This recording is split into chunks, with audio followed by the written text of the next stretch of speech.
Stop that. Stop that. Stop that. I hear him chat to the noise. Move too quick, can't stop for the talking. I hear him chat with the walking.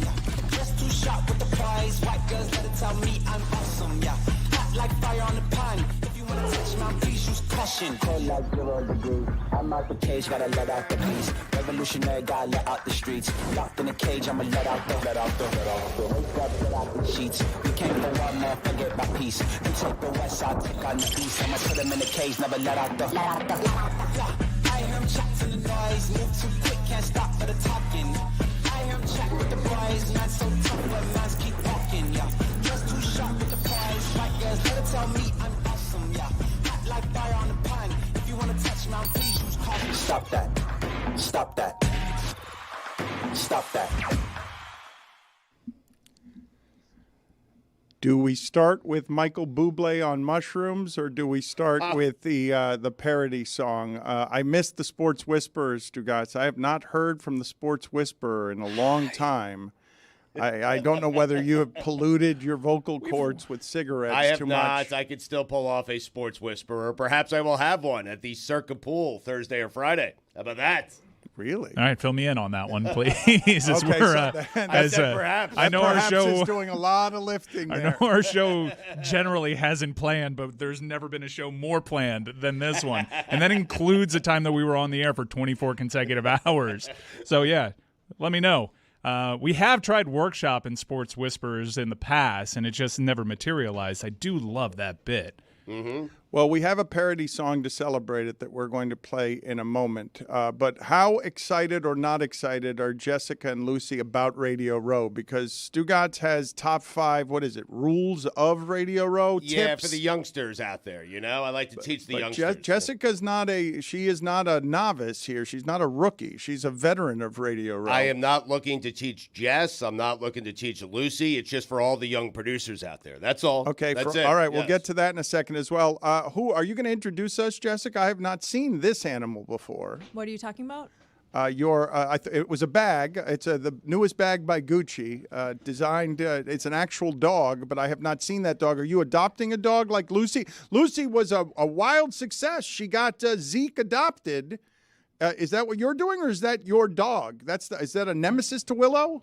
This is actually a vicious guard dog that I brought in because I heard Amin was going to be in today. So she's already bit him a couple times. We'll see how the day ends. But does she have a name? Does she belong? Sasha. Does she belong to somebody? I was going to try to go the whole show with pretending that the dog wasn't here and try to trick you and make you think you were hallucinating the dog, but I couldn't. I didn't want to do it to you. I couldn't stick with the bit. Okay, but I still don't have answers to my questions. There's a Sasha. dog. Not one of She's a them. rescue. Yeah, she's a rescue? Yeah. Did you rescue her? Yeah. Whoa, 2 dogs. She's a baby. 2 dogs. Couple of She's dogs 7. cutting it up. Willow is already feeling ostracized. She's going to town on a Flanagan's Cup over here. Is Willow jealous? Yeah, she's taking out her frustrations on Big Papa Joe. All right, let's hear this parody song. I've only heard the first little bit of it, and then I turned it off because I wanted to hear it live. So let's hear what we've got here. Psst. Bill, it's Tom. Listen up. Listen, Belichick, let me whisper in your ear. Tell you something that you might like to hear. You had a nice career, but the end looking sad. Mind if I tell you about this plan I had? My home's been gaining on me way too fast. Surely as a coach that you should get past. I can play at least another year or 2. So here's what we're gonna do. I'm calling up Woody and we're going to the Jets. Twice a year we could beat the Patriots. We're kicking both Salah and Aaron to the curb. I'm calling up Gronk and we're flipping up the bird. Never really wanted Greg Olsen's spot. Wanted him to know how much cash I got. You needed me, Bill. I'll always be the boss. After we're done, you can coach lacrosse. You better listen up. You better listen up to recap. We're gonna partner up. We're gonna partner up. Hey, Bill, you better listen up. You better listen up to recap. We're gonna partner up. We're gonna partner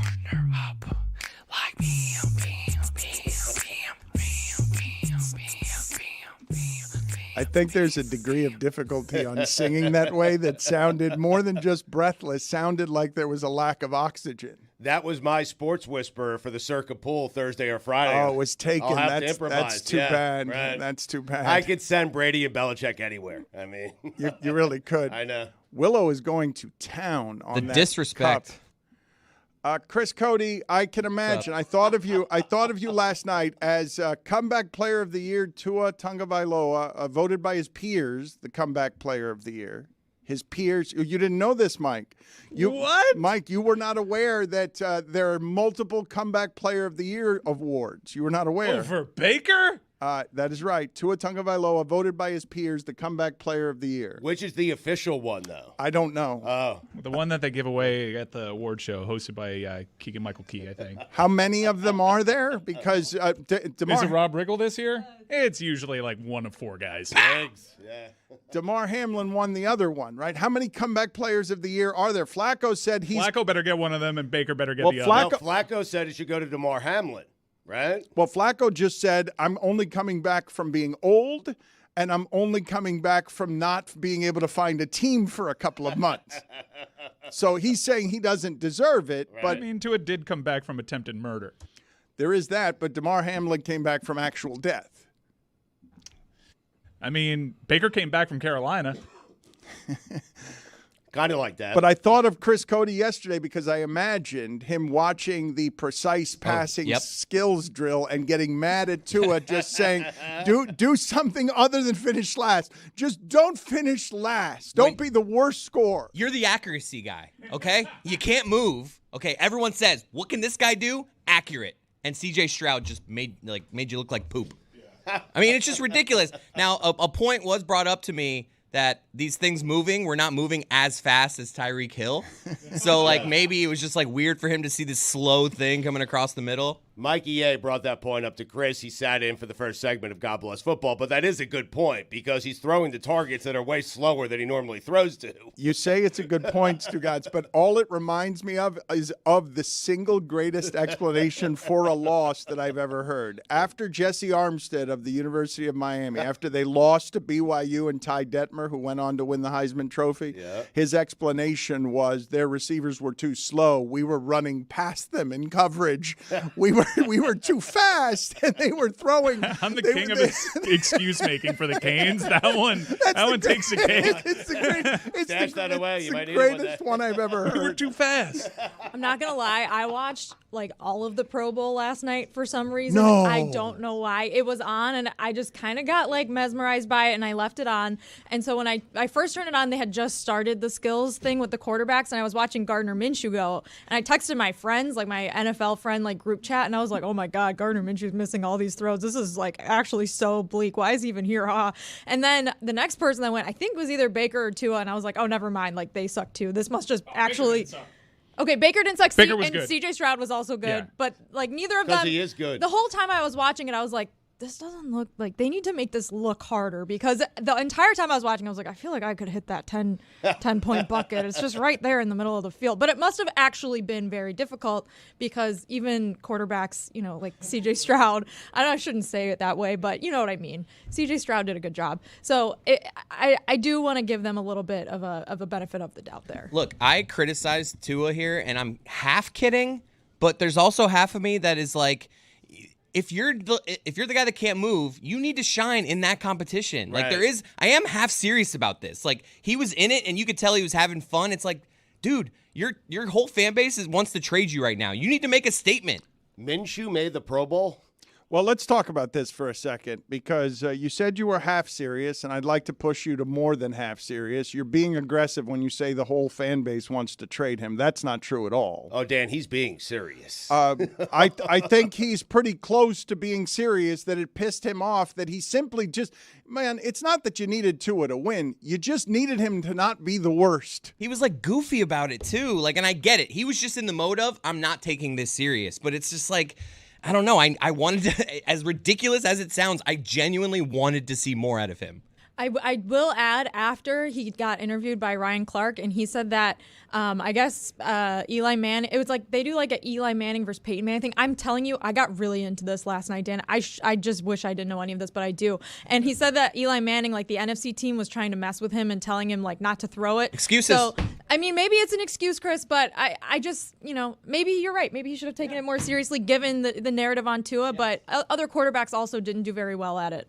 Chris is right, though. This is Tua's Super Bowl. It is. I mean, he can't run. He can't throw on the run. All he could do is hit you in the numbers and stride. If he goes out there and wins that accuracy competition by 15 points, everyone is talking today about, hey, Tua put on a show last night, Lucy, and instead you're not even talking about him. Lucy, you seem, and you should be distracted because I can't believe we've talked this long about the Pro Bowl, but you seem distracted. You don't seem like you're in any way interested with what's happening around here. Well, a few things. One, they've been playing Charmed on this TV every day the entire week, and I've never seen Charmed before, but I'm very interested in what's happening. But then we have a visitor, a guest, who's holding up a Zagacki sign. I don't know where this person is. Not I a don't know guest. who It's just a this fan person of the is. show standing in the street. They used to do this at the Clevelander all the time. This is the first time this has happened You here. made it sound like TRL in '99. Occasionally, somebody would hold up a sign. I never saw that. It happened all the time at the Clevelander. There would be someone outside with a sign. But this person is standing where? On the street? On Biscayne Boulevard? I hope not in the street. I think Okay, he's there we go. explaining to someone right now what he's doing. Okay, he's on the median there.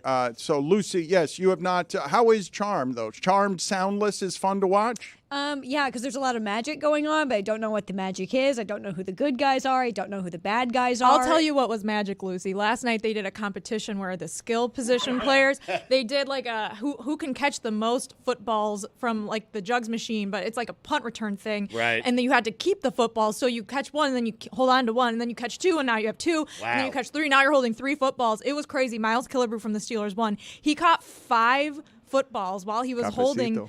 It was. Dan, it was electric. I was so locked Jesse, in. you okay? You're revving. I had a big iced coffee this morning. I haven't been here all week. I feel so alive. There's Formula One news, Dano. It's crazy. Yeah, she has an F1 minute, and I don't think she actually has to change her delivery whatsoever. Yesterday on Charmed on Mute, there was a sex scene between Alyssa Milano and Ken Marino. Oh, wow. And mid-stroke, she had a vision that Ken Marino got shot in the head. It was crazy. Racing. Oh, yeah. I mean, Mid-stroke.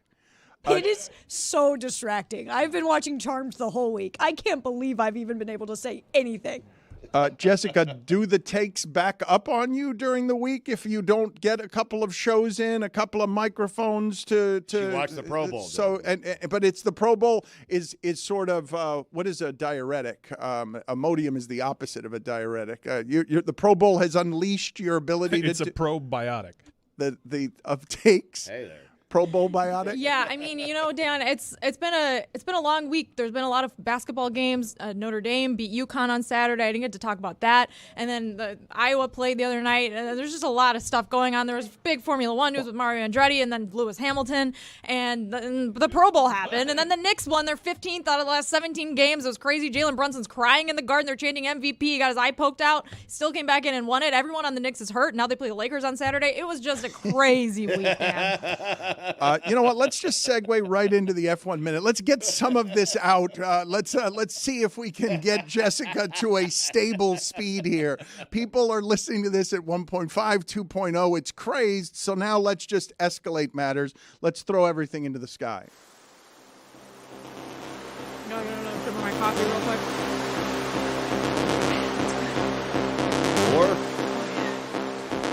Ooh, it's been a while, Dan.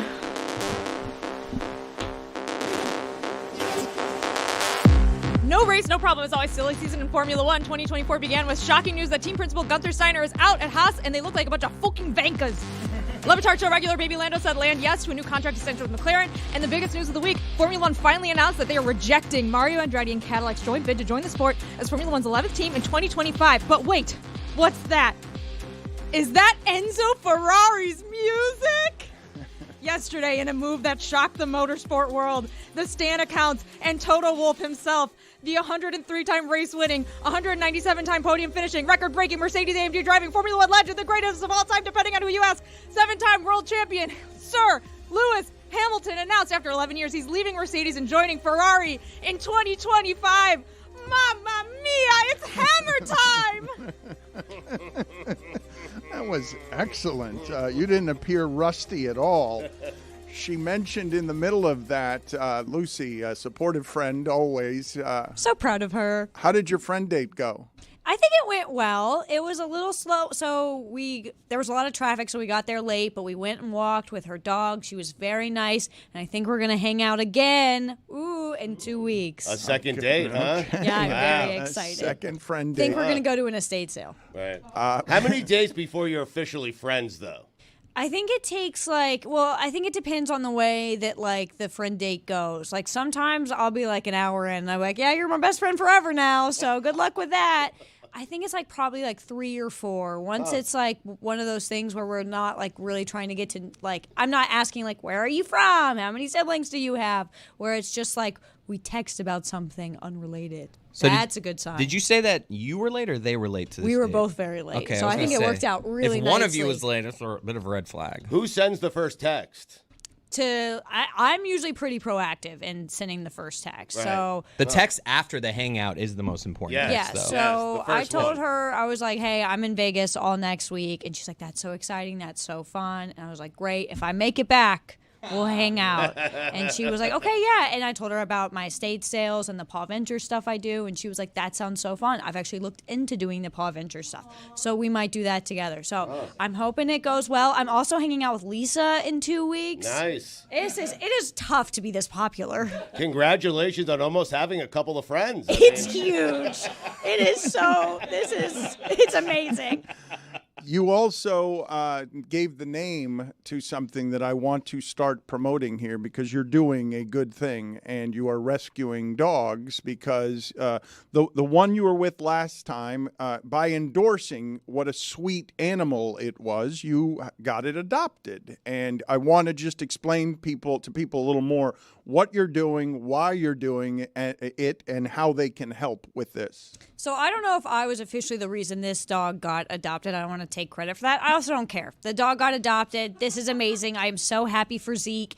The shelter is reaching out to the family that adopted Zeke to send us some pictures so we can see him in his new home. The program is named Paw Venture, which is kind of stupid, but whatever. So you can just Google Miami-Dade Paw Venture, and someone from the shelter reached out to me, and they were like, hey, it's super important that we tell people that this Paw Venture program is great because it gets dogs out of the shelter, but a big reason why it's so important is if you're taking a dog for a walk or you're going to a dog park, you're able to observe this dog's behavior outside of the shelter. And when you go back to drop the dog off, you have to answer a little questionnaire just about how they behaved, what were they like around other dogs, other people. And that is such valuable information for the shelter in getting these dogs adopted and kind of learning what type of home would be best for them. It's a free program. It's super fun. It's super easy. It's like 1 day of your life.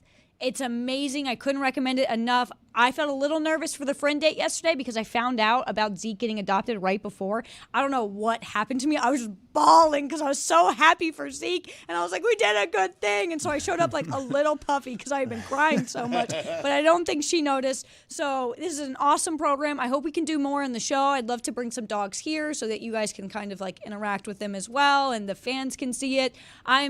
This was the best. And I want to say, all of you said I was doing a bad thing. You are wrong. You are so wrong. You got to get the wrong song. Bad day for the haters, great day for Zeke. All right, you got it. Great day for Lucy. Get the wrong song. Tony? I'm in a seat. You're wrong, you're wrong, you're wrong, you're wrong. Oh, you're so wrong. You're so wrong.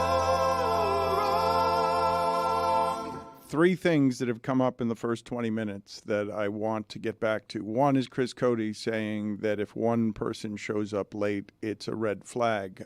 Miami right now is so overpopulated that I can't get anywhere on time. I am late for everything. I'm a punctual person. I am late for everything because traffic everywhere has been made crazy. This must be happening to you guys as well. You can't Not get to me. you live in Orlando, so it doesn't happen to you, but it's impossible to get anywhere on time. I was 30 minutes late last night. She was 30 minutes late as well. I left 10 minutes before I was supposed to leave, and I was going like 3 miles away. So it's so bad here. I lived in LA, and the traffic is way worse in Miami than it was in LA. Yeah, people are just moving. They're flooding here from San Francisco and Miami. The other thing that you mentioned, New York, you mean? Yes, I'm sorry, New York. Thank you. The other thing that you mentioned, Jessica, is Jalen Brunson last night. That was legitimately moving. That is one of the best moments that the Knicks have had in 25 years. Jalen Brunson was left speechless by coming back against Indiana, scoring 40 points. They're chanting MVP. He's an all-star. And he was left speechless when asked a question he could not answer because he was about to cry, close to crying because of the amount of gratitude on him. He's made the Knicks matter. He also got poked in the eye. So at first I was like, maybe his eye is watering because you could tell it was pink and like a little swollen. By the way, they didn't call a foul on that. Pacers guy like bopped him in the eye. Nothing happened. He was like on the floor. Like it was a pivotal moment in the game too. Pacers got a basket afterwards. Dan, it was crazy. So I was like, oh, maybe he's just like, his eye's a little puffy and he's tearing up. No, the whole crowd was chanting MVP, and the announcer or the interviewer asked him, like what it felt like basically to have this moment at the Garden, and he just like started choking up. Let's special. Let's play this sound right now. Feel.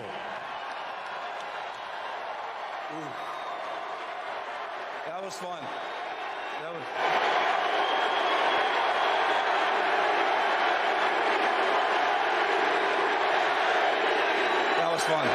was fun. The night started with you being named to your first All-Star game. Just talk about the journey you've been on and how it has reached this point now where you're on the Garden floor hearing MVP chants and you're going to the All-Star game. I mean,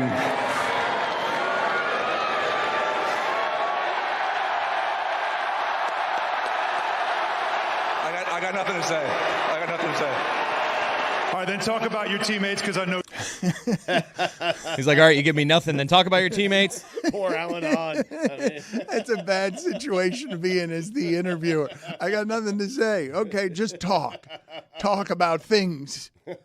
Been to Chick-fil-A lately? What do you like at Wendy's? I don't know. Say something. They've won 9 straight. They're playing so well. Randall's out. He'll be out like 2 to 3 weeks. But I still don't think this team can make it to the NBA Finals. Well, Embiid's hurt now, and it's fine. It doesn't even matter. They're relevant. Yes. They matter. They're obviously good. The trades, they've been improving for 2 or 3 years. But the other thing I wanted to circle back on, she mentioned Gardner Minshew. I believe he was the 11th choice for the Pro Bowl. Chris Cody, can you quickly put together for me a top 5 list of the worst Pro Bowlers that there have ever been? Sure. I got it ready. All right. Number 5. OLI. Wow. Elvis Gerback. Gerback had a year. He did. A couple of years, actually. OLI. This one has a caveat. Jeff Saturday, on a year he got benched. Fan vote? Number 5, Matt Castle. If you guys want to be mean about quarterbacks that you don't think deserve to be in the Pro Bowl making it, just imagine being a fan of a team that had 3 quarterbacks and none of them made it. You stay tuned. Number 4, Gardner Minshew. Number 3, Derek Anderson. Put it on the poll, please, Juju. What is Gardner Minshew more? Is he a backup quarterback or a Pro Bowler?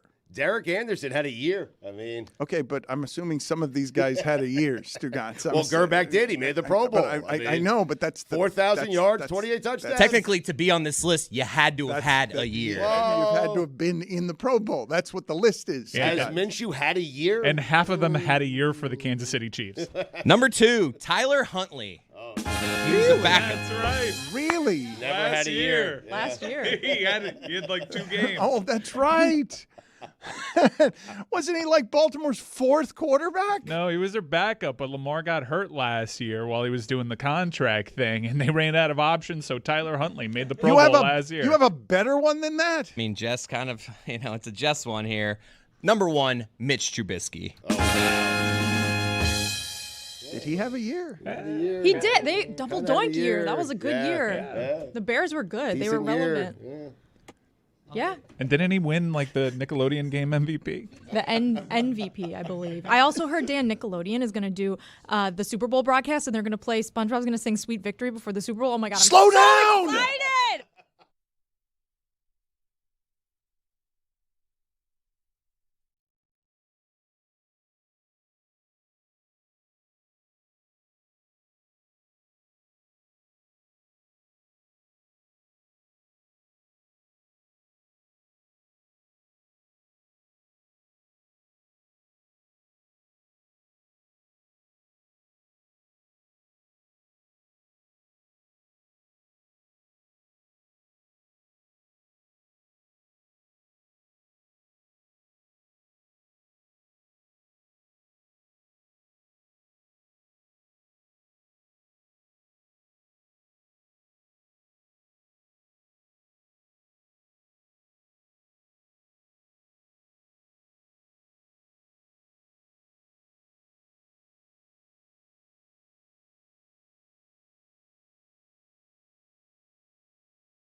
Last night, the Lakers went into Boston as a 15-point underdog and took out what has been the Eastern Conference's best team and probably the best team in basketball this year. And after the game, Stugotz, Charles Barkley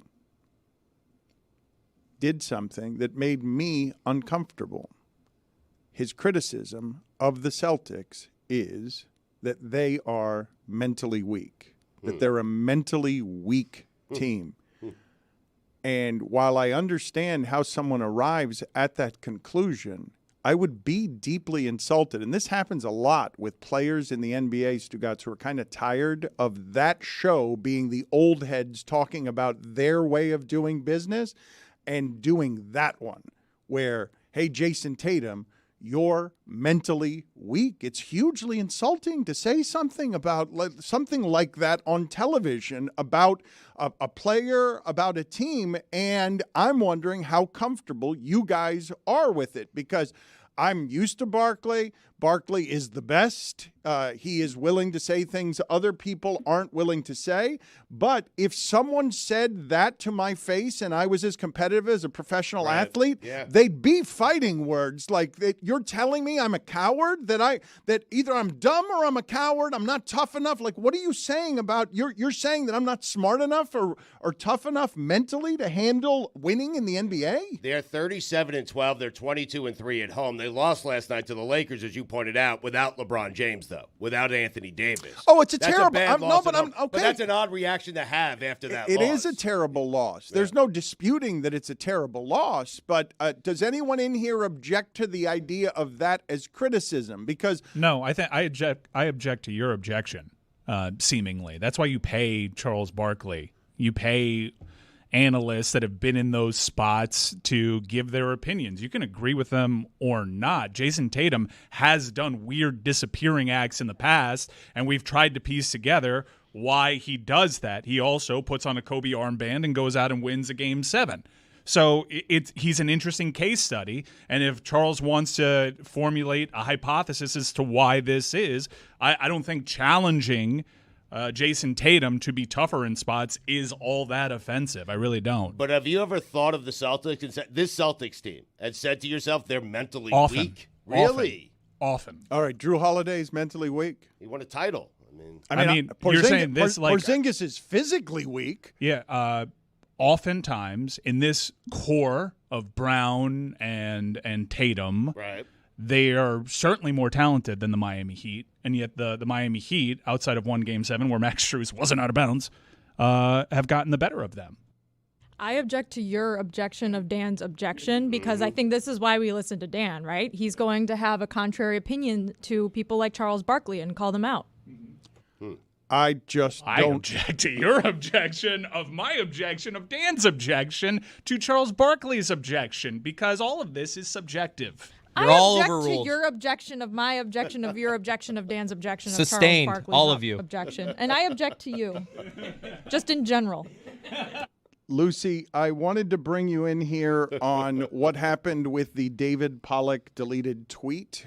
He has deleted the tweet, and this has been interesting to watch, Stugotz, because what has been college football's most popular show for a really long time, Game Day, an atmosphere unlike most, pioneering television show. Pollock was at the center of it for a long time, and a lot of people objected to Pollock being replaced by Pat McAfee because it disrupted the familiarity of what Saturday mornings felt like. And now David Pollock has gotten into politics. He has done a couple of times now. He is putting up the same picture, demanding that we end wokeness. Was this on display anywhere during his time on that set? Like, was there was a disguise? Was he not talking about this stuff on air or off air? Did anyone know what his politics were? I did not Politics? know. I feel like that's been a lot of the Chris, go sit in the penalty discourse box. I've seen on like Twitter today, which has been bye Chris. It's been all about just, was David like this when we were at ESPN? It didn't really feel like he ever had this sort of like reputation with him. I mean, like maybe you could have guessed or anything, but like he was never very openly doing stuff like this or tweeting out this weird graphic that, one, very heavily edited. His skin is not that clear, and he's got this Are you weird. saying he Facetuned it, Lucy? He Facetuned the hell out of that photo. It feels like was him leaving ESPN what triggered this, or has he been doing this the entire time? I don't know, but man has gone off the deep end. Why is he deleting the tweets? Well, I'm assuming he decided to tweet an in wokeness or like, I don't want to call it a meme, but picture the first day of Black History Month. The response probably wasn't very positive. Yeah, I think it's the timing of it, because Pollock has waded into those waters before. This isn't the first time he's wait, trotted out a fake wokeness but you're sign. saying he's deleting it not because he takes any of it back. He just doesn't like doing it on the first day of Black History timing. Month. I mean, Yes. yeah. Bad optics. He's gonna wait till Women's History Month in March. It's just part of the plan. I got my question about all of this is like, is he just like, is he programming his own stuff? Is there like some sort of organization behind all of this? Like, who's making the meme? He's a GOP operative. I just am very, very confused, like Lucy. Like, why did this all start now? I've talked to some people who are like, yeah, I'm not surprised that this is what he thinks about, trans people or any sort of like quote unquote woke topics that are in the news, but it is very like kind of out of left field. I've just been following him on Twitter, and all he's talked about from my point of view is football for the last few years. Although he has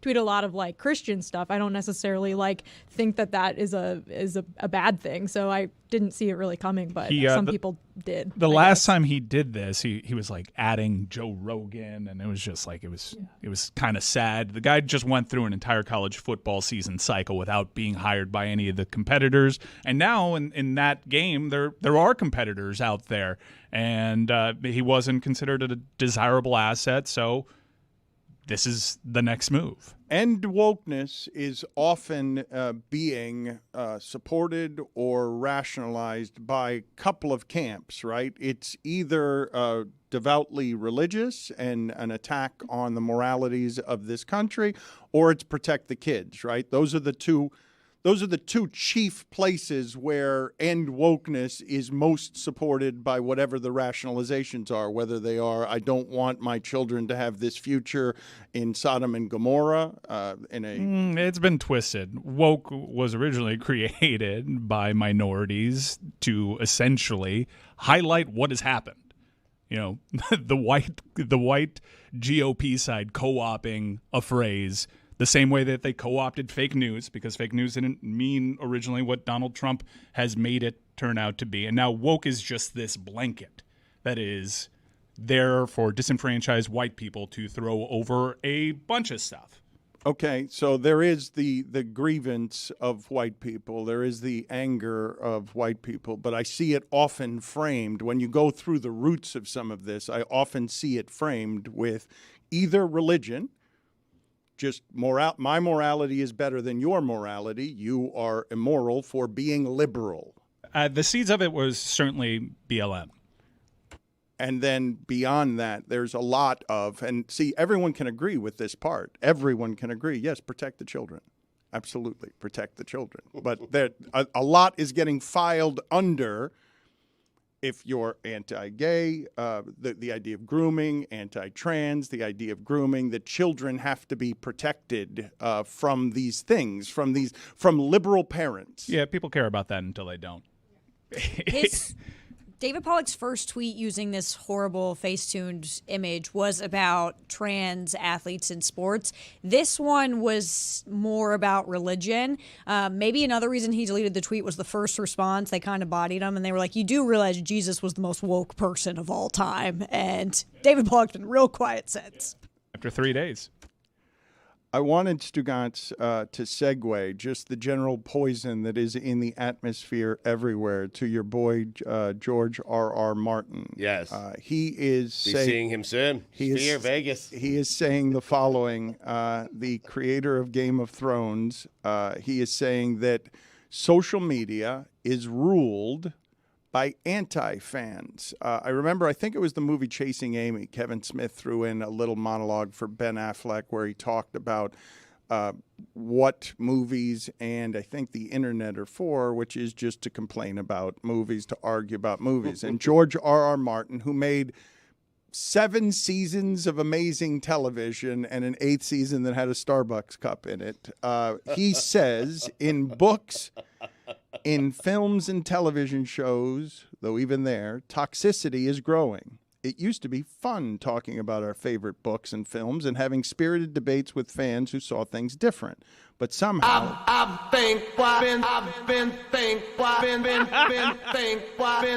Sorry, I used the wrong keyboard. What a hilarious song. At least it wasn't. What were you trying to do? I was searching for lyrics of toxicity to just kind of embed into what you were doing, and I hit a hilarious song. Do you want me to wait for you to find the song that you were looking for? No, I've ruined the show enough today. I thought Yeti was about to start singing. Were you trying to listen to it to yourself first? Did you have the pop-up? I was trying to search the browser, but I hit the space bar on the wrong keyboard, and that was the last song that I played.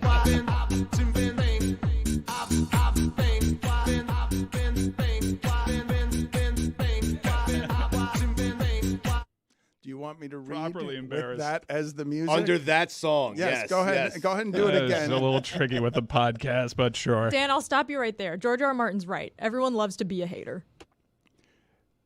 Are we going to debut your song with Yeti today? It's on Spotify, I believe, if people want to listen. I heard you played a clip yesterday.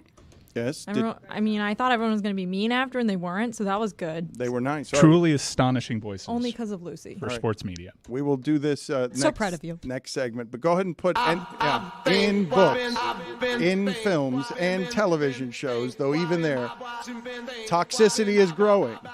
It used to be fun talking about our favorite books and films and having spirited debates with fans who saw things different. But somehow, in this age of social media, it is no longer enough to say, I did not like book X or film Y, and here's why. You know what? I'd rather dance than talk about toxicity. Going to Vegas, Dano. I've been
He's going to be exhausted. Chris Cody yesterday power walked for 8 minutes in the studio and was soon thereafter winded. And now he has been dancing throughout the YouTube break with Amin, who I did not know was still in town. He's always in town. Dan. In the street on the median. We will all be in Las Vegas next week. Everyone's excited about this, correct? Everyone's excited about. It's going to be a great deal of work. Mike, you don't look terribly excited. No, I'm thrilled.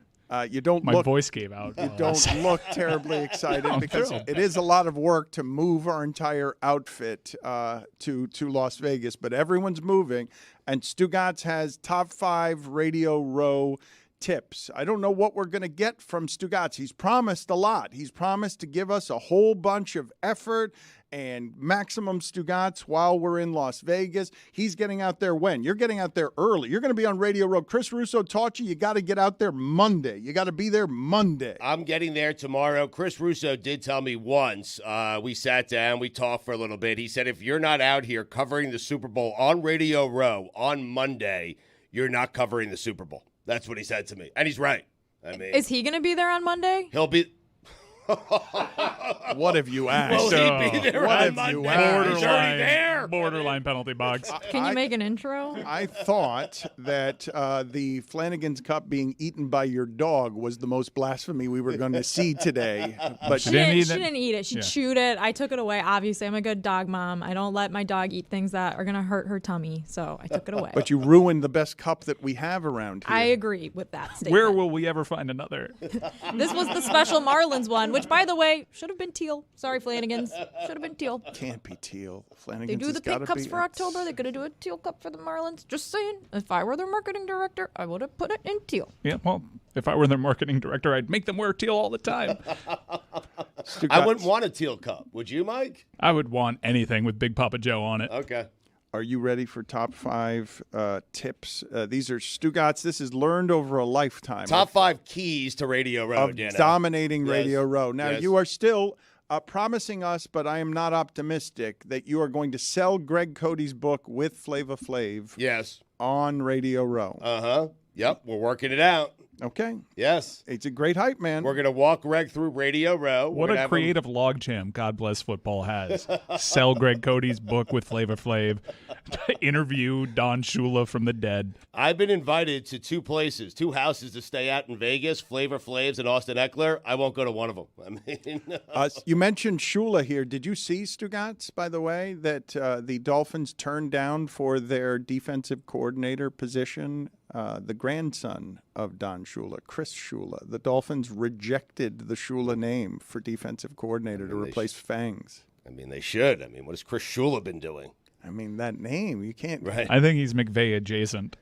You're saying if you're a Shula, you get hired? By the That's Dolphins? usually how the NFL I mean, works. really? Yeah. Really? Usually how the NFL works. Is I know, but that Shula- last name means you're good. He's been gone for a while now. Don? I mean, he's going to be joining God Bless Football in a couple of weeks. He will, yes, from the dead. But does he coach? Yes, he's been on the Rams staff for like 5 years. Really? No, Ridiculous Stugotz. question No, you just asked Stugotz. out loud. No, Stugotz, oddly, he was working. He was works in working private in equity. produce. No, he was in produce at Whole Foods, and they just said, hey, Venture capitalist your name looking is. for a change of scenery. I mean, climb the ladder.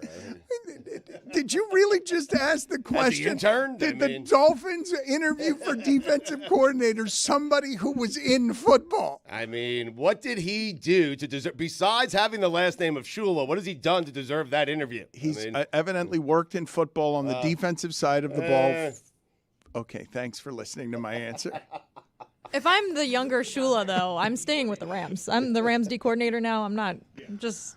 I know it's a name and all that. You're questioning his bona fides when he just got a D coordinator job. yes, I am. He But it's does all it. who you know. He's a little young. He works hard.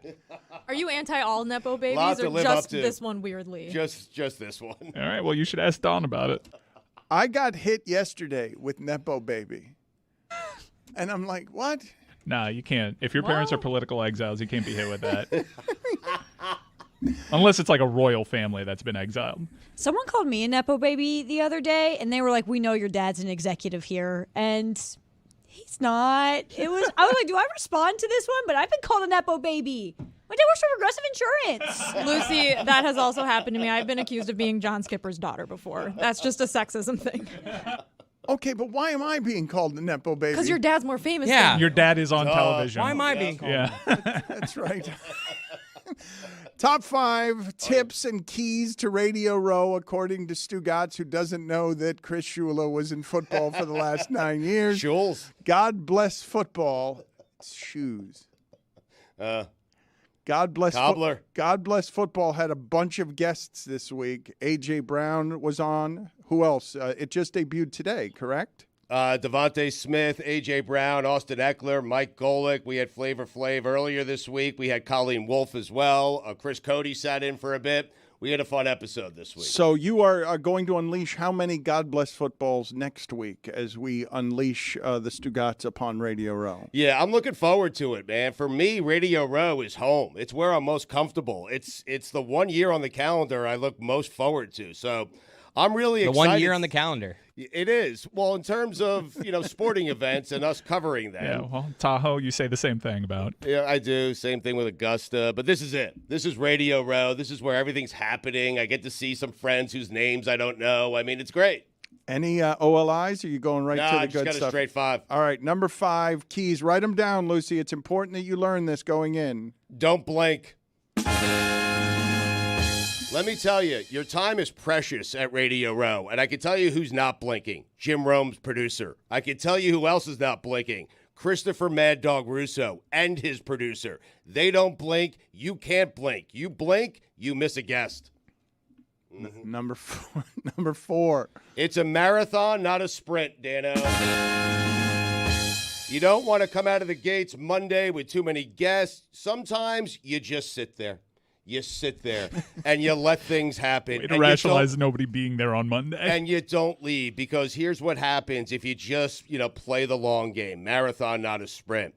You're sitting there. Radio Row has cleared out. All the hosts have gone home. They're going to the parties. They're doing this. They're doing that. And all of a sudden, Troy Aikman, he left some sort of planner that he has back at Radio Row, and he walks in. You couldn't get him 4 hours ago, but now it's just you and Troy on Radio Row. You ask him, he does it, 15 minutes, boom.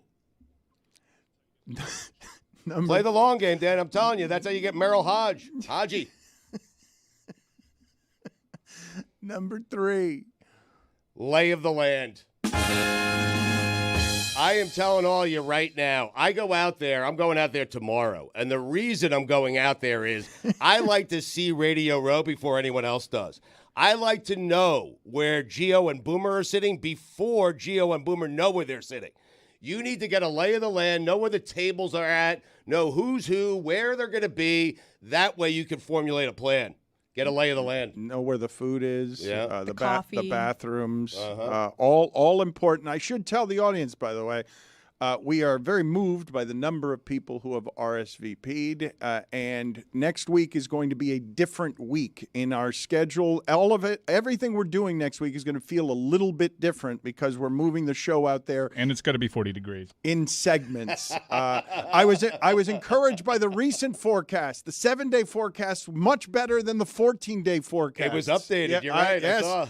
Less It's gotten cold. what? Less, I've seen the opposite. Less cold, less windy, less rainy, all in the last 7 days. I don't know if you trust the 7-day forecast, but it's far better than the 14-day forecast. But just so that you know, you can still get in. And Thursday right now, Friday is just everyone is getting there for the weekend, and it's going to be an insanity. Thursday is a better bet for you if you want to get at least reasonably close to what it is that we're doing. Keep in mind, these are RSVPs, and everyone's RSVP'd to a party that they haven't shown up on, but we are still really expecting a lot of people there. Don't sleep on Thursday. Thursday is a real special day. We've got something really special cooking. Huh. There is a photo op that is once in a lifetime that I hope comes together. Wow. I got that text last night, and my response was only, holy shit, what a great picture that would be. Number 2. Bend, don't break. You have to be flexible, Dan, on Radio Row. If you make the mistake, okay, of having Steak Shapiro on your show when there are a million guests out there, if you make the mistake of, Steak's on, and then all of a sudden Mark Schlereth is on Steak, bend, don't break. Be flexible. If there's a big guest, he comes to the table, you already have 2 guests there, throw a third one into the mix, okay? And tell your host to figure it out. That's it. There's no group of more flexible people than sports writers at the Super Bowl, too. Good advice. Len Pasquarelli can definitely touch his toes. Put it on the poll at Le Batard Show. Can Len Pasquarelli touch his toes? Number 1. Finger guns. It seemed like that was the place for it. Pause, it seemed dude. like that was the place for it. Finger guns, all right. It had a question mark on it. He's reading poorly.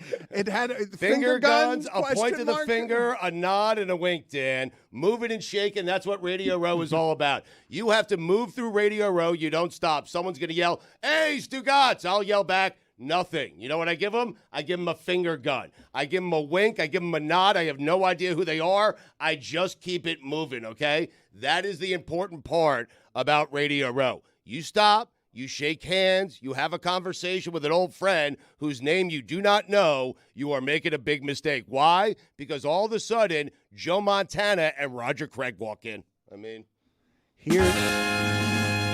Here's Michael Bublé talking about being on mushrooms at the NHL All-Star festivities. Matt, I'm in more than one hockey league. That's all. So, in the LHL, which I'm in with you, I happen to be in 5th place. Even though I had no first pick even. I didn't even have a first rounder. And I still did what I had to do because of my genius. Second, I am first place in the FHL, other hockey, fantasy hockey league. Third, my buddy told me this is just a microdose of mushrooms, and he was lying. So I'll be honest, I thought I was in Blades of Glory for most of the time that I was out there until it sort of settled down, and then I realized, holy shit, I'm at the NHL All-Star game. It just occurs to me that He's microdosing while in the press conference, yammering and rambling while next to a confused Will Arnett. We've all been there. I'm pissed off he got to do that bit before Stu hit Radio Row on Monday. I also thought that this was a microdose of caffeine, and it was not. This was a full-blown dose of caffeine, okay? Do you guys want to do another Up 1 minute?